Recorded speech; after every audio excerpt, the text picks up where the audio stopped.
পুরো অন্ধকার, কারেন্টও চলে যাবে মনে হচ্ছে। একটা লাইট তো পুরো খারাপ হয়ে গেছে। তো চলো আগে একটু আগিয়ে যাই, তারপর দেখি কাকু বসেছে কিনা, কারণ আজকে এত বৃষ্টি হয়েছে যে সারা রাস্তায় জলে ভরে গেছে।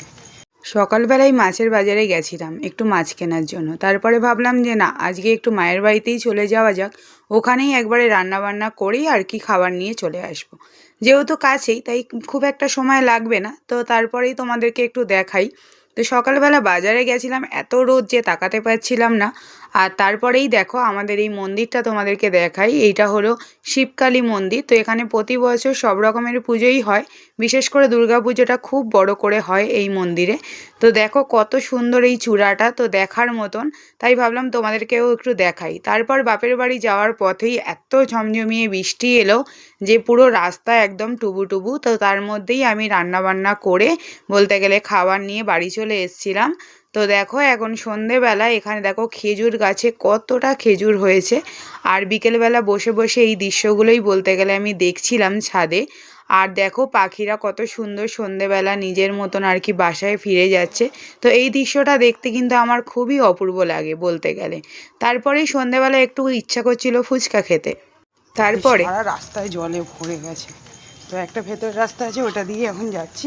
তো লাইটটাও খারাপ হয়ে গেছে, এবার অন্ধকারে সাপ টাপ না দেখে ফেলি। তো যাই হোক, যেহেতু সকাল থেকেই বৃষ্টি নেমেছে, সেই জন্য একদম রাস্তা ভিজে একাকার যাকে বলে। তো এমনি বৃষ্টি হয়েই যাচ্ছে, কিন্তু গরমের কিন্তু কমার কোনো চান্স নেই। তো একটা রাস্তার মধ্যে যাওয়ার সময় দেখলাম পুরো জলে ভর্তি। তো অন্য একটা রাস্তা দিয়েই বলতে গেলে এখন যাচ্ছি।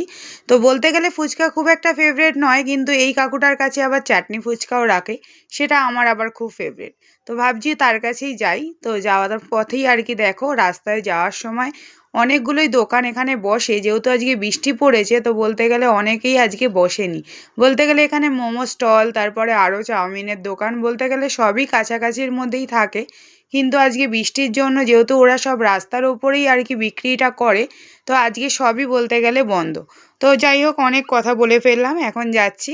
যেহেতু একটু ফুচকা খেতে ইচ্ছা করেছে, তো যাওয়ার সময় ভাবছিলাম যে কাকু এখন বসেছে নাকি বসেনি। তারপরে ভাবলাম যে যাই, গিয়ে দেখি। যদি মনে হয় যে না এখনও বসেনি, তাহলে একটু যাব মেন রোডের দিকে। ওই দিকটাতে আবার সব আর কি ফুচকাওয়ালাই বসে, কিন্তু ওদের কাছে আর কি চাটনি ফুচকাটা থাকে না। যেহেতু আমি টক জল দেওয়াটা পছন্দ করি না, তো এখানে আসার পর দেখো যে কতটা ভিড় দোকানে। এত ভিড় ঠেলে ফুচকা খাওয়া আমার পক্ষে সম্ভব না, এতটাও বলতে গেলে আমি ফুচকা লাভার নই। তো যাই হোক, আমি এখন ফুচকা এখানে খাবো না। তো যাওয়ার সময় একটু মিষ্টি নিলাম, নিয়ে বাড়ি চলে গেলাম। ভিডিওটা কেমন লাগলো জানিও।